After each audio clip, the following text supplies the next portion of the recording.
Jake Morrison stared at the lawyer across the desk and tried to understand what he was hearing. His uncle Vincent was dead.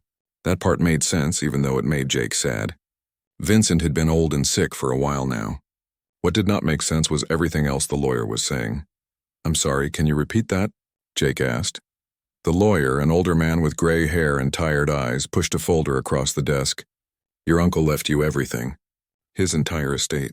The building, the business, all the contents, and a small amount of money in a bank account." Jake opened the folder and looked at the papers inside.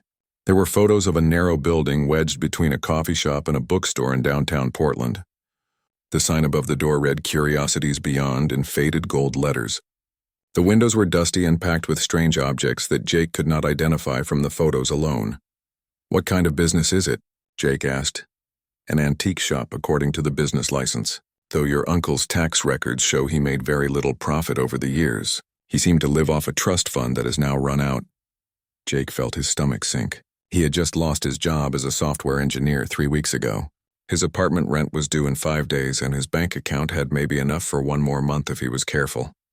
He had been hoping for some small inheritance, maybe enough to cover bills while he looked for a new job. Instead, he got a failing business in a city 300 miles away. "Can I sell it?" Jake asked. "The building, I mean." The lawyer nodded. "Yes, though you should know the property market in that area is slow. It might take time." Jake left the lawyer's office with the keys to the shop and a headache growing behind his eyes. He had never met Uncle Vincent in person. His mom's older brother had always been strange and distant, sending birthday cards with weird stamps and postcards from places Jake had never heard of. When Jake was young, he thought his uncle was a spy or an explorer. As he got older, he decided Vincent was probably just odd and lonely. Now Vincent was gone, and Jake had inherited his problems. 2 days later, Jake stood in front of the shop with his best friend Amy Collins. She had driven down from Seattle with him, insisting that he should not face this alone. The building looked worse in person than in the photos. Paint peeled from the doorframe and one of the windows had a crack running through it. "Well," Amy said, trying to sound positive, "at least it's not burned down." Jake unlocked the door and pushed it open. A small bell chimed above their heads. The inside of the shop was dark and smelled like dust and old paper. Jake found a light switch and flipped it. Dim yellow lights flickered on overhead. What Jake saw made him stop walking. The shop was packed from floor to ceiling with the strangest collection of objects he had ever seen. There were sculptures made of crystal that seemed to change color when he moved his head. Metal devices covered in buttons and dials sat on shelves with no labels or explanations. Books were stacked everywhere, their covers marked with symbols that looked like no alphabet Jake recognized. "What is all this stuff?" Amy whispered, picking up a small box that hummed when she touched it. Jake had no idea. He walked down the narrow aisle between the shelves, looking at price tags that made no sense. Instead of numbers, they had symbols. Some items had no tags at all. A customer logbook lay open on the counter, but the entries were written in the same strange symbols as the books. "Your uncle was definitely weird," Amy said, opening a cabinet to find it full of glowing stones. Like really weird. They spent the next hour exploring the shop. Jake found furniture that seemed to be carved from single pieces of stone but weighed almost nothing. There were maps of places that did not exist on Earth, musical instruments with too many strings or no strings at all, paintings that seemed to show alien landscapes under purple skies. "None of this is going to sell," Jake said finally, sitting down hard on a chair that adjusted to his body in a way that felt too comfortable, too intelligent. "Nobody is going to want any of this." Amy sat down next to him on a bench made of something that looked like wood but felt warm to the touch. "Maybe you could sell it to collectors? People who like strange art? Who would even know what to pay for it?" "I can't read any of the price tags." They sat in silence for a moment. Then Amy stood up and brushed dust off her jeans. "Okay, let's be practical. Where's the office? There must be business records, inventory lists, something that explains what all this is." The office was in the back, behind a curtain. It was small and cramped, with a desk buried under papers and file boxes stacked against every wall. Jake sat at the desk and started going through drawers while Amy tackled the file boxes. "Most of this is in English, at least," Amy said, holding up a folder. "But it doesn't make sense. Listen to this. Customer note. Returned the gravity stabilizer, said it made his cat float." "What does that even mean?" Jake was not listening. He had found Vincent's personal journal in the bottom desk drawer. The first few pages were normal enough, talking about the shop and business problems. Then the entries got strange. Vincent wrote about visitors from far away, about a job that was bigger than just selling antiques, about watching and waiting for the right time. "Amy, look at this." She came over and read over his shoulder. Her eyes got wide. "Is this fiction? Was your uncle writing a book?" "I don't know." Jake flipped through more pages. Vincent's handwriting got messier toward the end, like he was in a hurry. The last entry was dated 2 weeks before he died. "It's almost time. The coalition is getting nervous. They think I'm crazy, but I've shown them the proof. Humans are different. We have something they lost. If Jake finds this, I hope he understands. I hope he's brave enough. The password is Mom's apple pie date. He'll know." "What password?" Amy asked. "Password to what?" Jake was about to answer when he noticed something odd. He stood up and walked to the back wall of the office. Then he walked to the front of the shop and counted his steps. Then back to the office. "The measurements are wrong," he said. Amy frowned. "What?" "The office wall. It's not where it should be. Look." Jake pointed at the back wall of the office. "From the outside, this building is about 60 feet deep. But from the front door to this wall, it's only about 50 feet. There's 10 feet missing." Amy walked up to the wall and knocked on it. It sounded solid. She knocked in different places. Still solid. Jake started pressing on the wooden panels, looking for anything unusual. He tried pushing on the desk, the file boxes, the small bookshelf. Nothing happened. Then Jake's eyes landed on a photo hanging on the wall. It showed Vincent standing outside the shop with 3 other people. 2 of them looked normal enough, but the third person had eyes that were slightly too large and skin that had an odd silver tone. Jake reached up and touched the frame. It clicked. The entire wall section slid sideways with a soft humming sound. Behind the wall was a room that should not exist. It was huge, far bigger than the building could possibly contain. The walls curved away in directions that hurt Jake's eyes to follow. Light came from everywhere and nowhere. A soft blue glow that seemed to know they were there and adjusted itself to be comfortable. "Jake?" Amy's voice was barely a whisper. "What is this?" Jake stepped through the opening into the hidden room. His feet found solid floor even though the ground seemed to shimmer like water. The room was divided into sections. To his left was what looked like a laboratory with screens frozen in midair, showing images and text in dozens of languages. Straight ahead was a comfortable living space with furniture shaped for bodies that were not quite human. To his right was the most impressive section, a large chair surrounded by crystal screens, and next to it, a vault door marked with warning symbols he did not recognize. On the main console next to the chair, a small light was blinking. Jake walked over to it, his heart beating so hard he could hear it in his ears. There was a screen with a message in English. "For Jake Morrison. If you're reading this, I'm gone, and it's time you learned the truth. Your planet is not alone. It never has been. And humanity is about to become very, very important. Watch the orientation file first, then open the vault. The password is the date Mom made her famous apple pie for my 10th birthday. You'll know what to do. Trust yourself. Trust humanity. We're better than they think." Uncle V. Jake read the message 3 times. Amy came up beside him and read it too. They looked at each other, then back at the impossible room, then at the message again. "Jake," Amy said slowly, "I think your uncle wasn't just weird. I think he was something else entirely." Jake reached out with a shaking hand and pressed the button below the message that said, "Play orientation file." The crystal screens around the chair came to life, and Uncle Vincent's face appeared, looking younger and healthier than Jake had ever seen him. "Hello." "Jake," Vincent's recorded voice said. "Welcome to the truth. I hope you're sitting down, because what I'm about to tell you is going to change everything you thought you knew about the universe." Jake and Amy sat in chairs that appeared from the floor when they approached them. The chairs molded to their bodies in a way that felt strange but comfortable.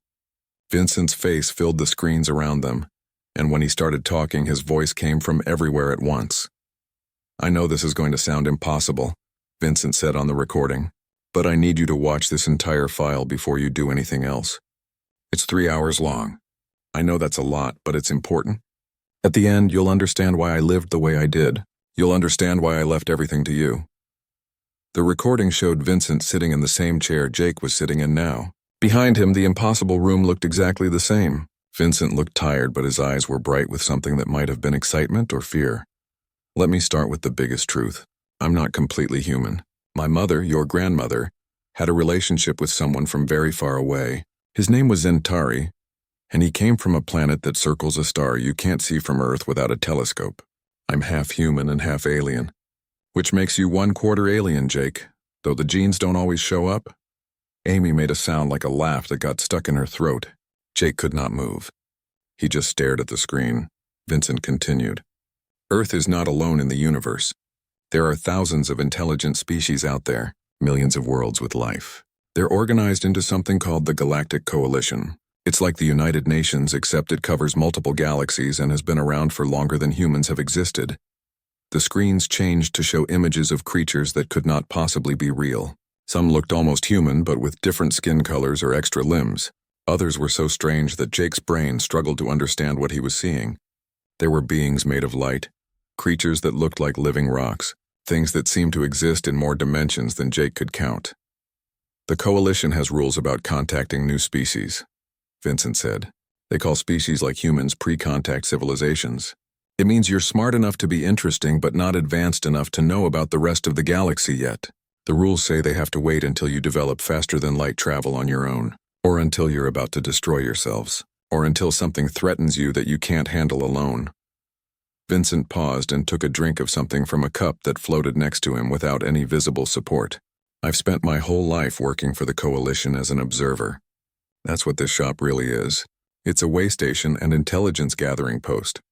All these strange items you see out front are real alien artifacts. I've been collecting information about humanity and sending reports back to the Coalition for 60 years. The recording went on. Vincent explained how he had been born on Earth but raised knowing about both worlds. How his father had to leave when the Coalition found out about the relationship. How Vincent had dedicated his life to studying humans because he believed they were special. Most species in the galaxy have optimized themselves, Vincent said. They use genetic engineering and technology to make themselves smarter, stronger, more logical. They got rid of things they thought were weaknesses. Emotions that clouded judgment. Creativity that led to chaos. Stubbornness that prevented efficiency. But in removing those things, they lost something important. They lost the ability to think in ways that don't make sense. They lost the ability to refuse to give up when logic says they should. They lost the ability to imagine impossible solutions. Jake felt Amy's hand grab his arm. She was shaking. He was probably shaking too. Humans are messy, Vincent continued, and now he was smiling. You're contradictory and emotional and illogical. You fight wars over ideas and die for beliefs and create art for no practical reason. Every species in the galaxy thinks these are weaknesses. But I've been proving they're wrong.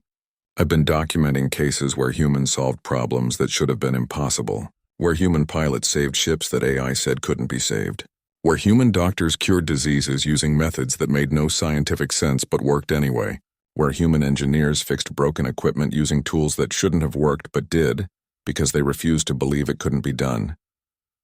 The screens showed examples. Jake watched a video of a human spacecraft from the 1970s that had nearly exploded on the way to the moon. The crew had used duct tape and plastic bags to fix the air system. An alien observer's notes appeared on the screen, expressing total confusion at how such a primitive solution had worked when it violated several laws of physics.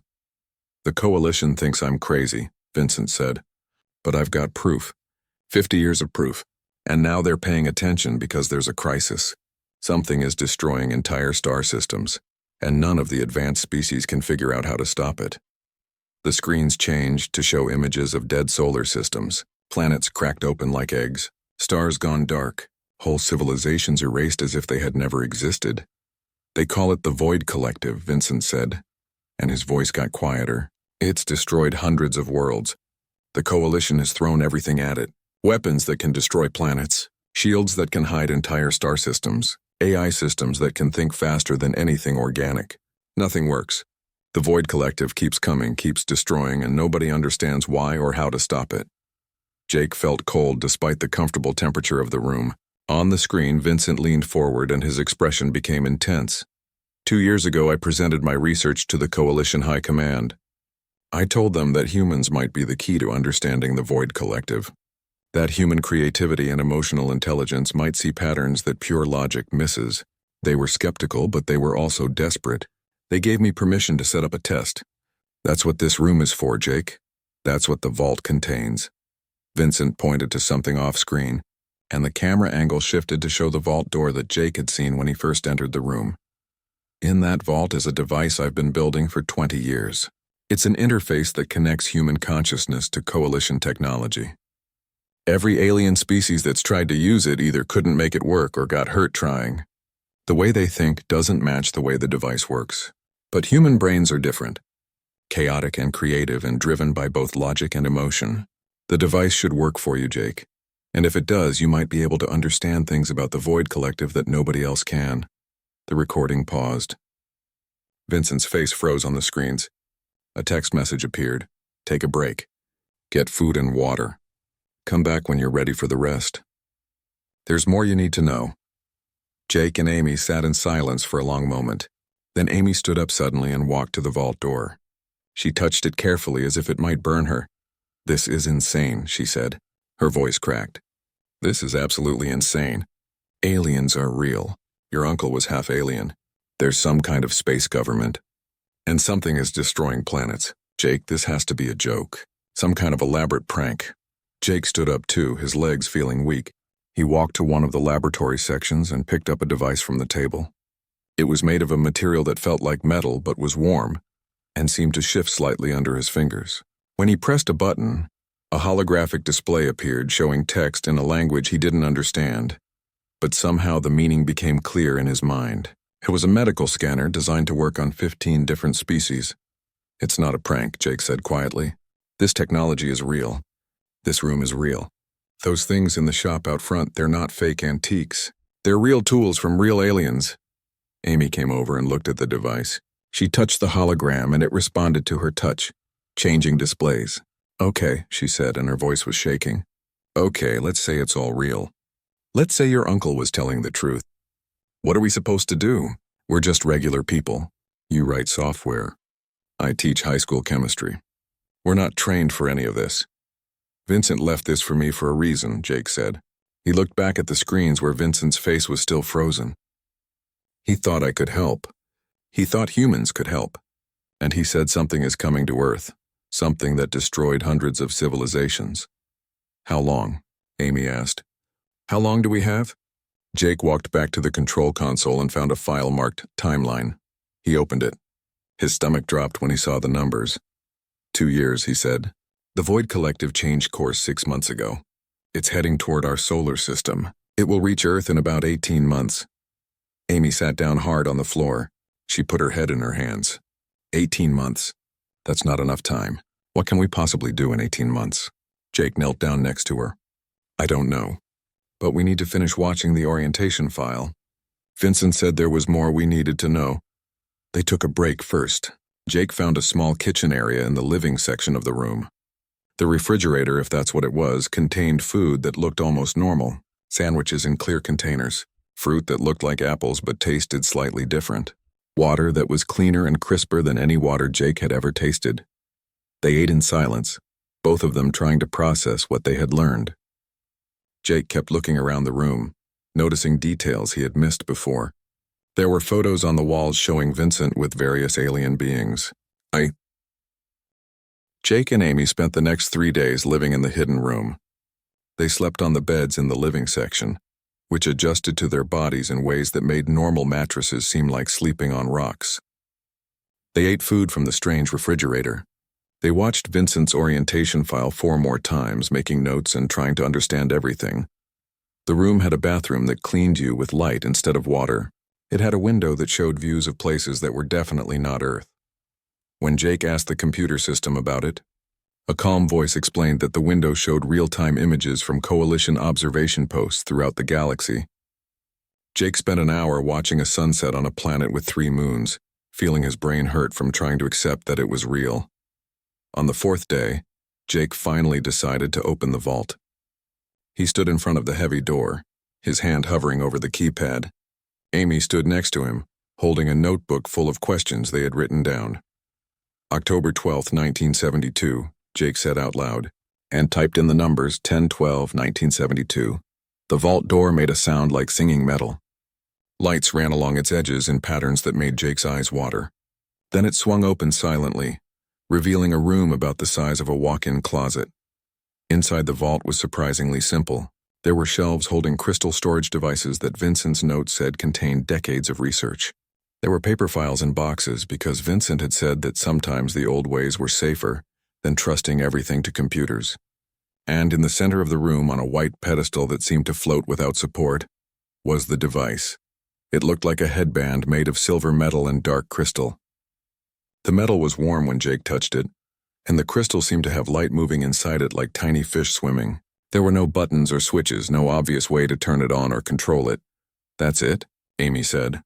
"That's the thing that's supposed to let you interface with alien technology?" Jake picked it up carefully. It was lighter than it looked, and when he held it, he felt a slight tingling in his fingers. According to Vincent's notes, it responds to human neural patterns. You just put it on and it activates. And every alien that tried it either couldn't make it work or got hurt, Amy reminded him. "Jake, maybe we should wait. Maybe we should learn more first." Jake knew she was right, but he also knew they didn't have time to waste. 18 months wasn't long. The Coalition needed answers. Earth needed protection, and Vincent had trusted him to do this. "I'm going to try it," Jake said, "but not yet. First, let's read through all of Vincent's research. I want to know exactly what this thing does and what the risks are." They spent the next week reading. Vincent's research was detailed and careful. He had tested the device on himself hundreds of times. He had documented how it felt, what it did, and what the limitations were. The device didn't give you superpowers. It didn't make you smarter in the normal sense. What it did was let your brain process information in ways that were normally impossible. Vincent described it like this. Imagine trying to understand music by only reading the sheet music. You can see the notes and understand the technical structure, but you can't feel what the music means. The device let human brains feel the meaning in data, not just see the structure. It let intuition and emotion work together with logic in ways that created understanding that was more than the sum of its parts. He tested it on himself, Amy said, reading through one of the journals. He used it to interface with Coalition medical databases and found patterns in disease that their AI had missed. He used it to analyze alien languages and found emotional context that translation programs couldn't detect. He even used it to predict social movements in alien cultures by feeling the data, instead of just calculating it. Jake read about the risks. The device could cause headaches. It could be overwhelming if you tried to process too much information at once, and if you kept it on too long, you might start to think in ways that felt too alien, too different from normal human thought. Vincent recommended sessions of no more than 30 minutes at first, building up tolerance slowly. "It's like exercising a muscle you didn't know you had," Vincent wrote in one journal entry. "At first it's exhausting and strange, but with practice you learn to control it. You learn to switch between normal thinking and this enhanced state. The key is to stay grounded in your humanity. Don't let the data overwhelm who you are." On the 8th day, while Jake was reading through files about the Void Collective, the bell above the shop's front door chimed. Jake and Amy looked at each other. Nobody should be able to get into the shop. Jake had locked the front door. They went to the office and peeked through the curtain. A woman stood in the main room of the shop, perfectly still, looking at the strange artifacts on the shelves. She was tall with long dark hair and wore simple clothes that looked normal until you noticed they didn't wrinkle or show any dust, despite the dusty shop. "Should we call the police?" Amy whispered. Before Jake could answer, the woman turned and looked directly at the curtain. Her eyes were slightly too large for her face, and when she moved, it was too smooth, too precise, like a dancer who never made a wasted motion. "Jake Morrison," the woman said, and her voice had a quality to it that made Jake think of music. "And Amy Collins. I felt the system activation a week ago. I'm sorry it took me this long to arrive. I was on the other side of the planet. My name is Lyra. I was Vincent's friend and colleague. May I come in?" Jake pulled back the curtain and stepped into the shop. Up close, Lyra looked more human, but there was still something not quite right about her. Her skin had a faint silver tone in the light. Her movements were too graceful. "How did you know our names?" Jake asked. Lyra smiled, and it looked genuine. "Vincent talked about you constantly. He was very proud of his nephew. And Amy, he mentioned you too." Vincent kept track of Jake's life. "He knew you were his closest friend." "What are you?" Amy asked and then quickly added, "Sorry, that sounded rude. I mean, what species?" "I'm Zentari, like Vincent's father," Lyra said. "We're one of the older species in the Coalition. We specialize in observation and cultural analysis. Vincent and I worked together for 30 years. He sent me a message before he died asking me to help you when the time came." Jake led her to the hidden room. Lyra looked around and nodded approvingly. "He set this up well. Did you watch the orientation file?" "4 times, Jake said. Did you open the vault?" "Yes, I've been studying the device and his research." Lyra walked to the vault and looked at the device still sitting on its pedestal. "Have you tried it yet?" "No. I wanted to understand it better first."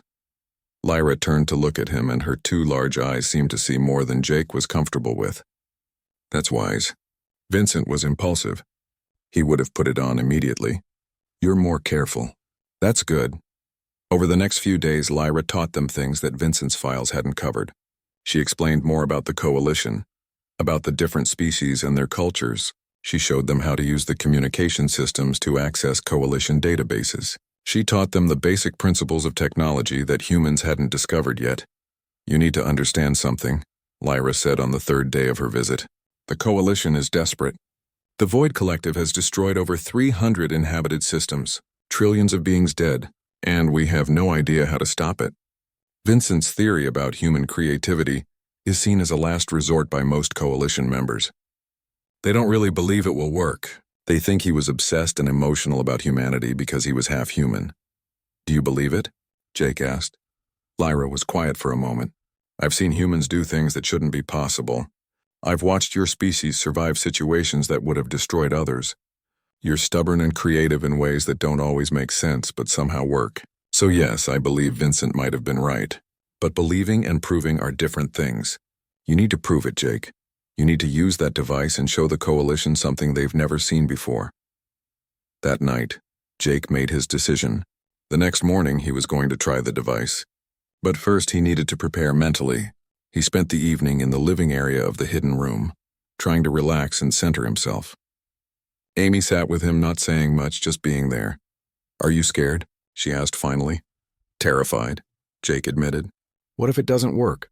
What if Vincent was wrong about me? What if he was right?" Amy countered. "What if you can actually help stop this thing that's destroying whole worlds?" "That would be pretty amazing," Jake laughed despite his fear. "No pressure, right?" The next morning, Lyra arrived early. She had brought equipment from her ship, which was apparently hidden in orbit around Earth. She set up monitoring devices around the chair in the central section of the hidden room. "These will track your neural activity and vital signs," she explained. "If something goes wrong, I can pull you out of the interface. But I need you to understand something, Jake. Once you put that device on and it activates, your brain is going to start processing information in ways you've never experienced. It will be overwhelming at first. Some humans panic. Vincent said the key is to stay calm and remember who you are. Don't lose yourself in the data." Jake sat in the chair. It molded to his body like it always did. Amy stood nearby, looking worried. Jake pulled off the device and immediately felt the loss. His mind went back to normal, like going from seeing in full color to seeing in black and white. Everything felt smaller, duller, less connected. He shook his head to clear it. "What did you find?" Lyra asked, leaning forward. "The pattern," Jake said, his words coming fast. "Everyone has been analyzing the Void Collective's attacks looking for military strategy or logical progression. But that's not what I felt in the data. There's a rhythm to it, an emotional pattern. It's not random destruction, it's communication." Amy frowned. "Communication? It destroys entire planets. How is that communication?" Jake stood up and started pacing. His normal brain was struggling to hold on to the understanding he'd had with the device on, but the core of it was still there. "Okay, think about it this way. Imagine you're a being that exists in a completely different way than physical matter. You're aware of the material universe, but you can't interact with it normally. Every time you try to reach out to touch something, your very nature causes destruction because you're so fundamentally different. Like a human trying to pet a butterfly and accidentally crushing it," Amy said slowly. "Exactly. Now imagine you've been alone for maybe billions of years. Then you finally notice other beings that seem intelligent. You try to communicate, but Your method of communication is so different that it appears as destruction to them. They respond by running away or attacking you, which you interpret as rejection. So you try harder to communicate, which causes more destruction, which makes them fear you more. Lyra was very still. You're saying the Void Collective isn't trying to destroy civilizations, it's trying to talk to them. Yes. And every species it encounters treats it as an enemy, which reinforces the pattern. It becomes more aggressive in its attempts to communicate because it's desperate and lonely and doesn't understand why everyone keeps running from it. Lyra sat down heavily. If you're right, this changes everything. But Jake, this is based on intuition and pattern recognition. The Coalition will want hard evidence. They'll say you're anthropomorphizing a destructive force, projecting human emotions onto something that might not think or feel at all. That's why I need to interface with the captured fragment, Jake said.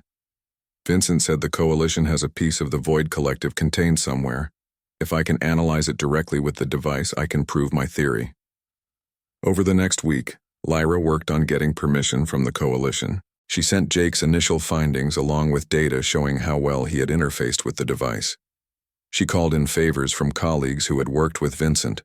She argued that they had nothing to lose by letting Jake try. The response from the Coalition was mixed. Some members thought it was a desperate waste of time. Others saw it as a potential breakthrough. A few, Lyra told Jake privately, were concerned about letting a human access Coalition technology and sensitive information. They're afraid of us, Jake said. It wasn't a question.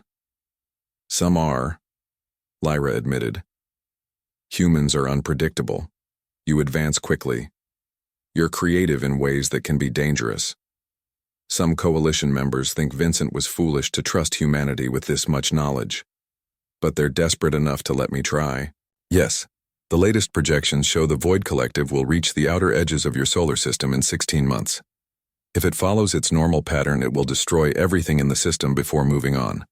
They need answers, and they need them soon. While they waited for final approval, Jake practiced with the device. He spent hours each day interfacing with Coalition systems, learning to control the enhanced state of consciousness. He analyzed historical data, cultural information, and technical specifications. He got better at switching between normal thinking and the expanded awareness the device provided. Amy helped by asking questions that forced Jake to explain what he was experiencing in normal terms. Don't just say you feel the pattern, she would tell him. Explain the pattern, break it down so I can understand. This practice turned out to be crucial. Jake learned that the enhanced state gave him insights, but he still needed to translate those insights into something other people could understand and test. The device didn't give him magic knowledge. It gave him a different way of processing information that, combined with human intuition, could see patterns others missed. 2 weeks after Jake's first interface, Lyra received the message they had been waiting for. The Coalition was granting Jake access to the captured fragment of the Void Collective.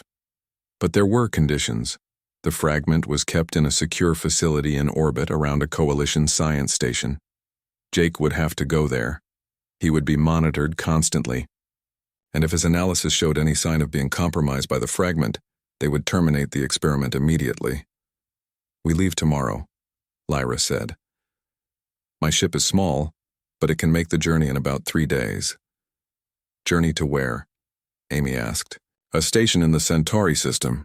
It's relatively close by galactic standards, only about 4 light-years from Earth. Jake felt his stomach twist. I'll be leaving Earth, leaving the solar system. Only for a few weeks, Lyra said, and Amy can come with you if she wants. The Coalition approved her presence as your support person. They understand that humans work better when they have emotional connections to maintain their stability. Amy looked at Jake. Do you want me to come? I need you to come, Jake said honestly. I don't think I can do this alone.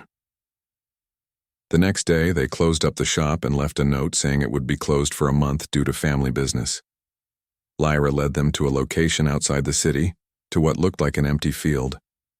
She pulled out a device and pressed a button. The air shimmered, and suddenly a ship appeared where nothing had been before. It was smaller than Jake expected, about the size of a large van. The metal was dark and smooth, and it had no visible seams or windows. When Lyra touched a spot on the hull, an opening appeared and stairs extended down. Inside, the ship was surprisingly comfortable. There were seats that adjusted like the furniture in Vincent's hidden room. There were sleeping areas and a small food preparation space. The front of the ship had a pilot area where Lyra sat down. "Strap in," she said. "Braking atmosphere is always a bit rough." Jake and Amy sat in the seats and found that straps appeared automatically, securing them safely. Lyra touched controls that seemed to be made of light, and the ship hummed to life. They lifted off so smoothly that Jake barely felt it. Through a display screen that appeared in front of them, they watched the ground fall away. The city became small below them. The curve of Earth became visible. Then they were in space, and Jake saw stars that didn't twinkle, and the moon hanging gray and cratered and Earth looking impossibly beautiful behind them. "We're really doing this," Amy whispered. "We're really leaving Earth." The journey took 3 days, just as Lyra had said. The ship moved faster than light using technology that Lyra tried to explain, but that made Jake's head hurt, even when he was using the device. They passed through what Lyra called hyperspace, where the stars looked strange and the normal rules of physics bent in ways Jake couldn't comprehend. During the journey, Lyra told them more about the Coalition, about the thousands of species and their different cultures, about the history of space exploration and first contacts, about the wars that had been fought and the peace that had been built. She told them about Vincent, about his dedication and his belief in humanity. "He could be difficult," Lyra said with a sad smile, so sure he was right about humans that he'd argue with anyone who disagreed. "But he was kind too. He helped me understand human culture when I first came to Earth. He taught me that logic isn't the only way to understand the universe." On the 3rd day, they arrived at the station. It was huge, a structure of metal and crystal that looked like a small city floating in space. Ships of all sizes and shapes came and went from docking bays. Through the display screen, Jake saw beings moving on the exterior of the station, working in the vacuum of space without suits. Lyra docked the ship smoothly. When they exited, Jake got his first look at the diversity of the Coalition. There were beings that looked almost human, others that looked like nothing he had ever imagined. Some walked, some floated, some moved in ways that defied description. But all of them moved with purpose, going about their work in the station. "Stay close," Lyra said. "The station is safe, but it can be overwhelming for first-time visitors." They were met by a delegation of Coalition scientists. The lead scientist was a being named Kelos, who looked like he was made of smooth gray stone but moved with surprising grace. He studied Jake with eyes that had no pupils. "You are the human Vincent believed in," Kelos said. His voice came from a translator device since he had no visible mouth. "We are skeptical but willing to test your theories. The fragment is in a containment field in our most secure laboratory. You will have 4 hours to analyze it. If you discover anything at all that could help us understand the Void Collective, it would be valuable." "And if I can't?" Jake asked. Kelos made a gesture that might have been a shrug. "Then we continue searching for other solutions, but time is running out. For Earth and for many other worlds in the Void Collective's path." The laboratory was deep in the center of the station, behind multiple security doors. The Coalition High Command took 6 days to make their decision. During that time, Jake, Amy, and Lyra stayed on the station. They were given comfortable quarters and treated well, but Jake could feel the tension everywhere. Some beings looked at him with hope, others with suspicion or fear, a few with open hostility. "They're afraid of what you represent," Lyra explained one evening as they ate in a common area. "If you succeed, it means humans have something the rest of the galaxy lacks. That's threatening to species that have considered themselves advanced for millions of years." "And if I fail," Jake asked, "then you die, probably, and humanity gets labeled as reckless and dangerous, and the Coalition goes back to searching for other solutions, while the Void Collective gets closer to Earth." "No pressure," Amy said, but her smile was worried. On the 7th day, Kelos came to their quarters with the news. "The High Command has approved your attempt. They have designated an evacuated star system at the edge of Coalition space where the Void Collective is approaching. You will be taken there along with a team of scientists and observers. If your communication attempt triggers a hostile response, the system will be abandoned and the Void Collective will be allowed to pass through. If you succeed, well, that would be unprecedented. They left the next day on a larger coalition ship. This one was designed for research and had space for the dozens of scientists who wanted to observe Jake's attempt. The journey took 2 weeks, and during that time, Jake practiced constantly with the device. He pushed himself to interface for longer periods, to process more complex information, to maintain his sense of self even while his consciousness expanded. Amy helped him stay grounded. She would talk to him about Earth, about memories from their childhood, about simple human things that reminded him who he was. She made him laugh when the pressure got too heavy.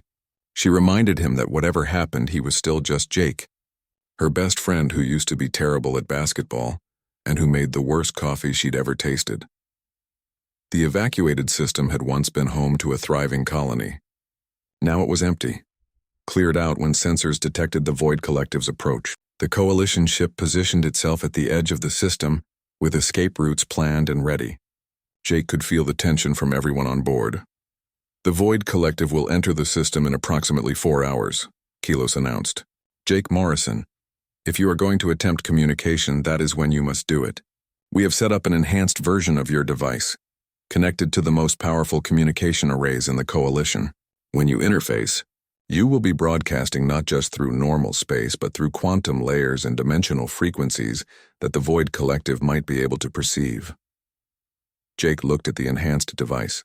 It was still a headband, but now it was connected to equipment that filled an entire room. Crystal arrays hummed with power. Holographic displays showed readouts in languages from dozens of species. I need to do something first, Jake said. He turned to one of the scientists, a being who looked like a collection of floating lights.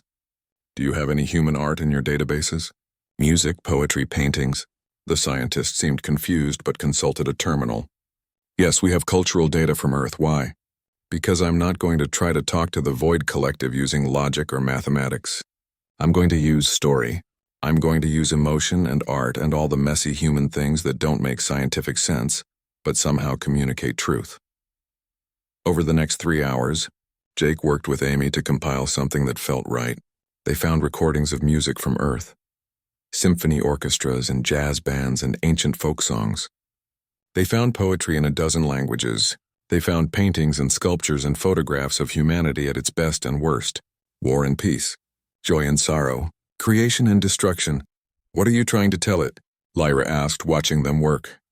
That we understand loneliness, Jake said. That we know what it's like to be misunderstood. That we've hurt people without meaning to and been hurt by others who didn't understand us. I'm trying to show it that there are beings in the universe who can meet it, not with fear or logic, but with empathy. When the Void Collective entered the system, every alarm on the ship went off. On the displays, Jake saw the Terran reality that he had seen before, but much larger. It was the size of a small moon, and moving through space in ways that made his eyes hurt to watch. It's heading for the star, Keelos said. Normal pattern. It will consume the star first, then move through the system, destroying the planets. Jake sat in the chair connected to the enhanced device. He could feel his heart racing. Amy squeezed his hand. You can do this, she said. Vincent believed in you. I believe in you.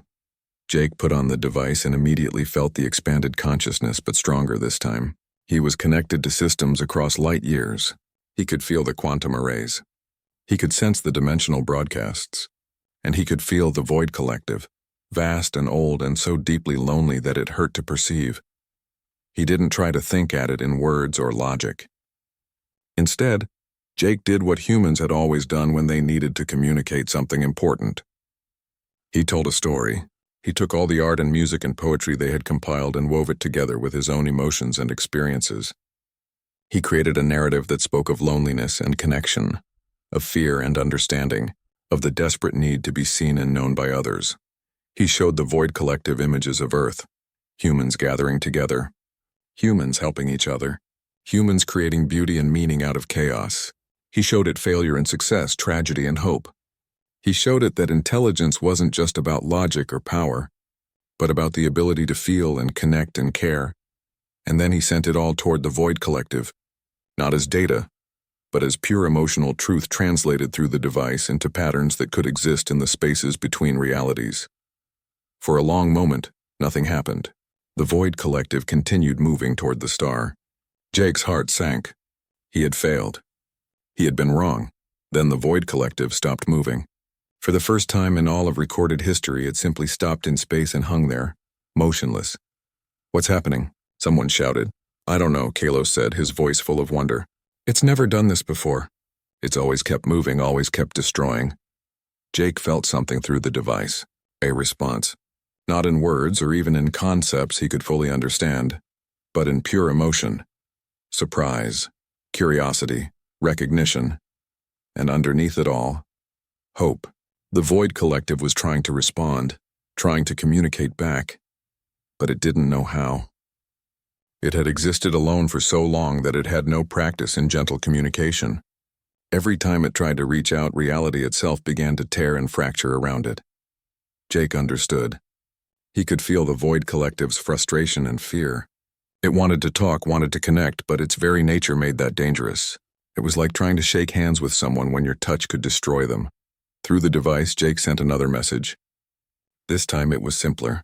It was the feeling of understanding, of patience, of knowing that communication takes time and practice and that mistakes are okay. He showed it images of humans learning to talk, children making sounds that weren't quite words yet but carried meaning anyway. He felt the Void Collective understand. Felt it calm, and then carefully, slowly, it tried again. This time, instead of trying to touch reality directly, it created patterns in the darkness between stars, waves of something that wasn't quite light and wasn't quite sound but carried meaning. Jake interpreted those patterns for the watching scientists. It's saying thank you. It's saying it didn't mean to hurt anyone. It's been searching for someone who could understand it, who could bridge the gap between its existence and physical reality. It thought it was alone. It thought no one would ever be able to meet it halfway. Ask it what it wants, Kalos said urgently. What is its purpose? Why does it move through the galaxy? Jake sent the question, wrapping it in emotional context rather than pure logic. The response came in waves of feeling that Jake struggled to translate. It wants to understand the physical universe, Jake said slowly. It exists in spaces between and beyond matter. It's aware of our reality but can't interact with it safely. It sees all of us, all the species and worlds, and it wants to know what it's like to be made of matter, to exist in a way so different from its own existence. It's been trying to experience physical reality, but every attempt causes destruction because the gap between its nature and ours is so vast. Then it's not malicious, Lyra said. Vincent was right. It's just profoundly alien and trying to reach out in the only way it knows. Over the next 6 hours, Jake maintained the connection. It was exhausting, draining him in ways he had never experienced. But he kept going, kept building the bridge between humanity and this ancient, lonely being. He showed it more of Earth, more of human culture and creativity. He showed it how humans used art and story to understand things that logic alone couldn't explain. And the Void Collective showed him things too. It showed him what it was like to exist in quantum foam and dark matter, to perceive the universe from outside normal space and time, to be aware of billions of years passing while experiencing everything at once. It was beautiful and terrifying and completely beyond human comprehension,